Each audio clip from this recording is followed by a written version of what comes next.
everyone. I'm Amrita Tripathi, and welcome to another fantastic conversation. It promises to be a fantastic conversation on mental health and mental illness. And I'm, in fact, delighted to introduce our latest guest, Neha Kirpal.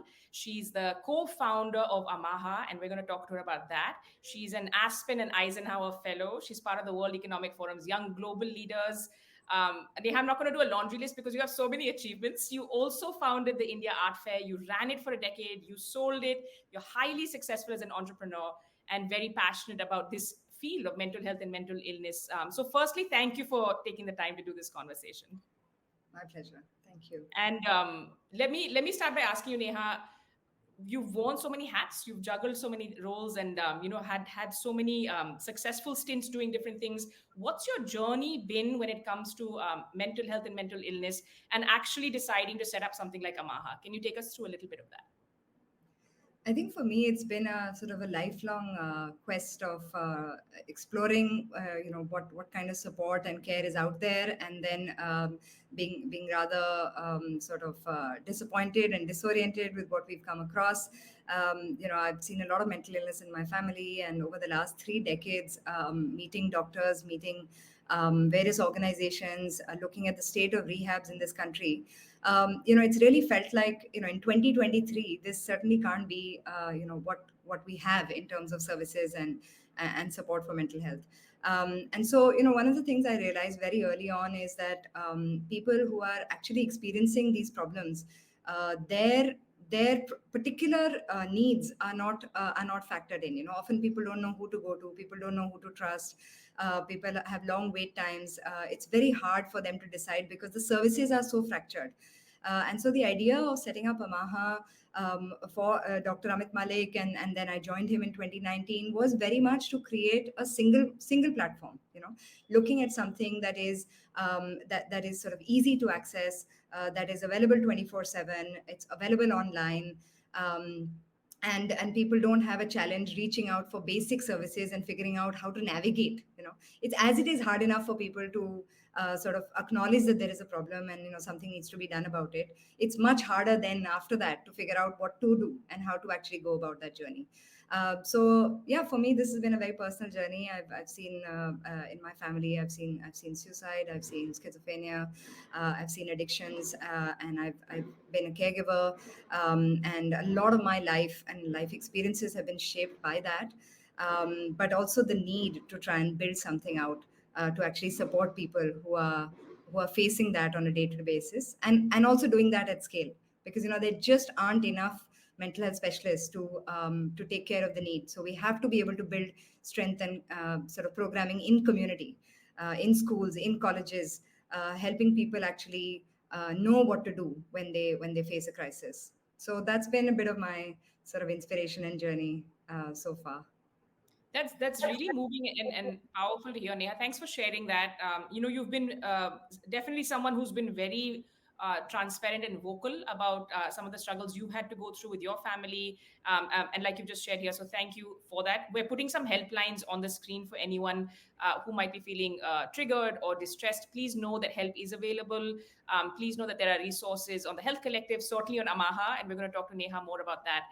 And I think one thing, Neha, we've realized with sort of storytelling in this space, which is what the Health Collective has been all about, people do, I think, only realize we're not alone in what we're dealing with once we have these kind of stories of lived experience out there. Not to say that anyone should feel pressurized to share more than they need to, but there's something really powerful about just that fact, knowing that mental health is something that's universal, knowing that mental illnesses are very common, and trying to tackle those as a community. Can you share a little bit about your thoughts on that? Yeah, I mean, these are incredibly personal journeys, and everyone feels like it's so isolating and so lonely that you feel like only you are going through it, and nobody else will really understand what it is to go through it. But when you step out and you have these conversations, you realize it's in every family, right? It's so prevalent, it's so common. You look at domestic violence, you look at abuse, you look at divorce, you look at childhood trauma, moving cities, so many things that create sort of these adverse childhood experiences that create sort of future mental health problems. You look at the India being the sort of one third of the global burden on addiction and suicides and depression, and you realize it's becoming a younger and younger problem, right? So for me, I really believe that people owning their stories, talking about it, bringing out their vulnerabilities is a great show of strength, because it not just helps them, but it also helps other people, right? It's all about sharing experience, strength, and hope, right? If my story or anybody's story can give someone some insight, some support, some learning, um, or just the will to go from one day to the next, then I think it's done its job. And so in that sense, for me, the sort of first responsibility I have is, besides Amaha and building out the support that we are in the organization, is really to be able to put stories like my own right out there, and really try and help people find things that they relate to, and things that might help them along, right? So yeah, I mean, I think it's a great thing that the Health Collective is also doing to bring these voices out. And the sad part is that most people who have been through it find it very hard to come out and talk about it. Either they feel burnt out, or the loss is considerable. They might still be reeling, or they might not be in a position or placed such that they are able to bring about a change. So those who have sort of been blessed by trauma, but yet are fortunate enough to find a place and find a public voice, I think it's our responsibility to just do more to amplify that. And I think one of the things we've been hearing is that, there are all of these sort of very understandable, but we would hope to be done within 2023 for sure. These understandable feelings of shame, right? There are families that are like, please don't talk about this. There's pressure, from your peer groups also. There are concerns. I mean, it is India. We've come a long way, but for example, when you're doing a job search, it's such a critical time right now for a lot of people. People might think twice before sharing, all of which is legitimate. But let me ask you, Neha, on that note, what are two or three misconceptions or myths you wish that people were done with when it comes to mental health or mental illness in India? And I think, again, just to layer what we've learned from experts, which of course, we all have mental health, right? And I feel like that's something that we don't all acknowledge. When we think about mental health, we think about, oh, there's a silo. But the fact is, every single person on this planet has mental health. And we're probably the best guardians of it for ourselves, as I've heard. So if there are two or three myths or misconceptions you'd like to clear up, what would those be? I think you're right. Mental health, just like physical health, belongs to everybody. Mental illness is a one in four problem, right? So the first thing is to acknowledge our problem with the word mental itself, right? Which is why even at Amaha, we call it out, your mental health partner, right? Because we really want to say that this is an ongoing journey of support, of recovery, of rehabilitation, and it's something towards mental health and mental well-being, right? The second is that the whole mind-body connection. We've looked a lot of doctors also across specializations have looked at these as separate, right? And physical health doctors have very little understanding of mental health conditions, or vice versa, and they're treated separately. Now we recognize the growth of cancers, the growth of autoimmune conditions, diabetes, hypertension, almost everything, postpartum depression. So many physical conditions have such a strong mental health influence, and dealing with the mental health can make hospitalization rates lower. It can improve your physical health. It can help you recover faster. But people don't understand the correlation of these, right? The other thing I'd like to say is look at the statistics, right? Because let's find comfort in that.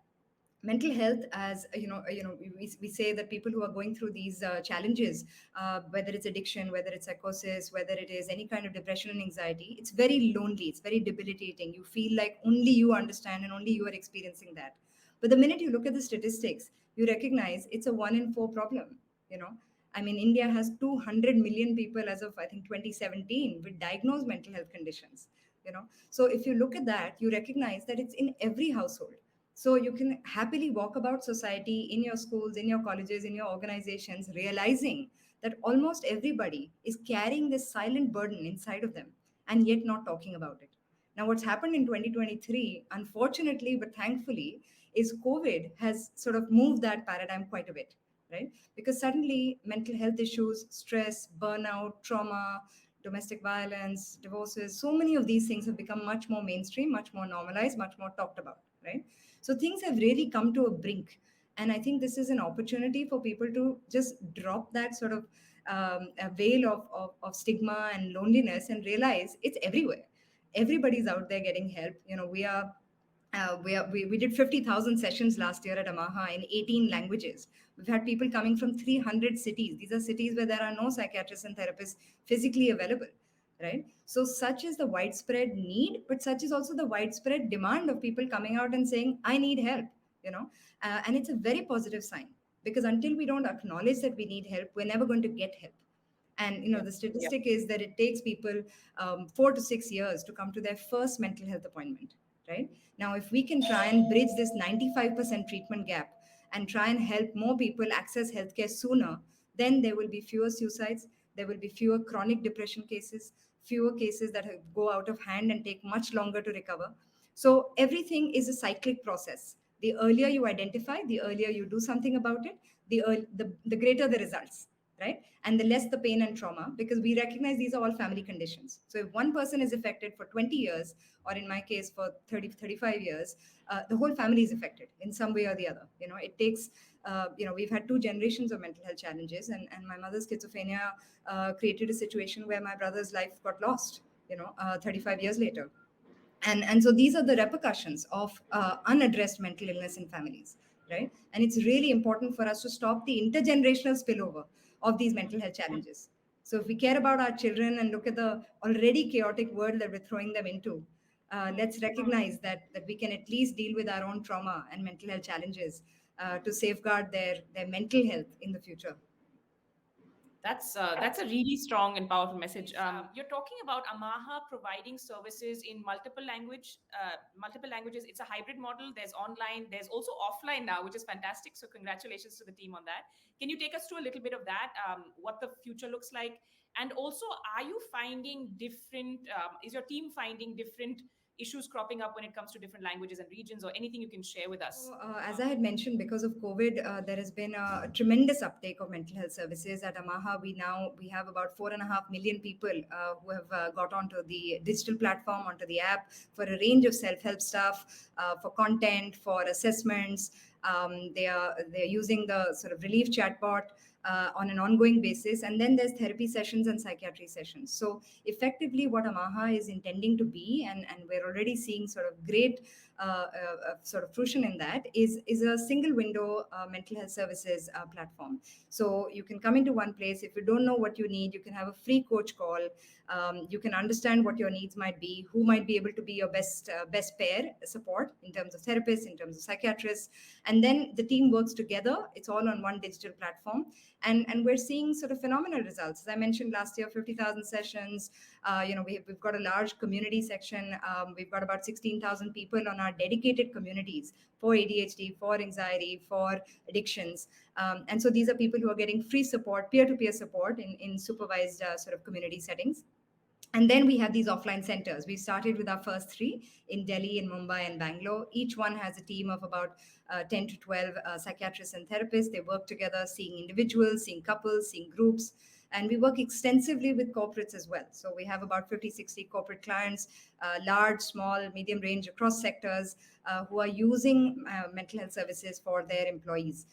Sort of betterment. Same goes with colleges. So the idea really is to just to be more present and easily accessible to people, be able to offer services wherever people might be, and depending on what their need is and what works to according to their personal circumstances, according to their budget, according to their condition itself, to be able to provide the right specialist care at the right time. So that's sort of the vision of Amaha. It's really keeping it that simple and making sure we can serve as many people as we can. You somehow make it sound simple. I have to say it's not simple at all, but you make it sound simple. But I love the passion you bring to this. Of course, there is an element of hope to this, right? The audacity of hope as well, and then backing it up, because like you said, it has to have real world impact and make things more accessible for people across the country. Can I ask you one last question in terms of, is there something you're very positive about, apart from Amaha, or it could include Amaha, when it comes to the mental health ecosystem for India this year? Well, I think what we're seeing is a lot of interest, a lot of people coming forward and saying, I want to be able to do something in this space. Right? It's not just as individuals, but also as organizations, also as funding, also as philanthropy. I feel like the space is really ripe, and there are people who really want to sort of rally together.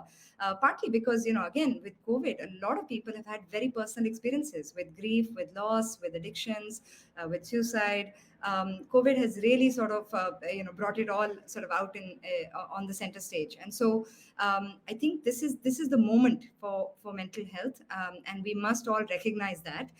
We must own our stories and help others and help ourselves, but also join and collaborate with other initiatives. There are so many. There are helplines. There are community groups that are forming. There are online services that are taking place. Omni-channel platforms like ours.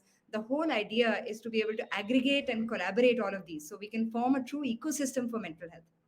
I'm seeing the beginnings of that, which is really promising, because that is what people need: a holistic sort of biopsychosocial loop, where people's entire needs are taken care of, not just treatment, not just medication, not just community support, but all of it in one sort of integrated ecosystemic manner. Yeah. No, that's fantastic. So I may have one question for you in terms of, there are now several concerns though about privacy, right? So would you have any advice for people? There are multiple apps. There have been like articles, Tanmoy, Sanity by Tanmoy has done this piece on privacy concerns for global apps also. Let's not just segregate out Indian apps. Do you have any suggestions for people who are looking to access help? Because as you said, it's a confusing time in the first place. So any suggestions for how we can safeguard our privacy? What should we be on the lookout for? Well, it's absolutely critical, right? To ensure that you pick the right apps, you pick the right platforms, even the right professionals. At Amaha, we regard privacy as more important than anything else, right? Including in our physical spaces, our entire digital platform, our global compliances. I mean, we are available in 600 cities around the world, and about 300 in India. So we want to make sure that we are globally compliant. A lot of our users are in the US and the UK, and these are things that are critical to do, because it's the idea of safety is the primary idea of mental health care and support. All of the other things, the respect, the knowledge, everything else comes later. But if you don't feel safe in the platform that you're engaging with and with the people you're engaging with, then everything else is sort of out of the window. So for that reason, I really do believe that it's critical to make the right choice, and identify partners where there is good credibility, where there are seasoned experts associated with it. I mean, we've for that reason, Amaha has built an entirely in-house team. We have 110 therapists and psychiatrists entirely in-house. So we work with them, their supervision, their training. Their support system, everything exists on the same digital platform, so there is collective accountability, right? It's not just, you're not just dealing with one individual somewhere in some part of the country, right? Same Yeah. way, the digital platform draws from this repository of knowledge coming from real experts, right? Yeah. And vice versa. So the insights and trends and analysis that we're able to do with the digital data that we get is really supportive in terms of informing our practice and ensuring that we are even able to sort of better comply with privacy needs and desires of people. So this is how it works, and I really feel like you can't have technology without the human interface, just like you Yeah. can't necessarily have online without the right offline support, because there Yeah. are conditions and there are people who need different kinds of support, and we have to be Absolutely. able to recognize that. No, that's so well said. Thank you so much. I mean, ethics is such an important part of this, which doesn't get spoken about enough. So I really appreciate your sharing how you guys are looking at that. And I definitely hope that anyone watching this will know that you have rights. We also have tried to demystify some of what it means to, seek help. What is therapy? Understanding some of the, non-jargon version of mental health. That will be on our website, healthcollective.in. But for the moment, thank you so much, Neha, for taking out the time. Thank you for what you're building and for sharing with us and our audience. My pleasure. Thank you.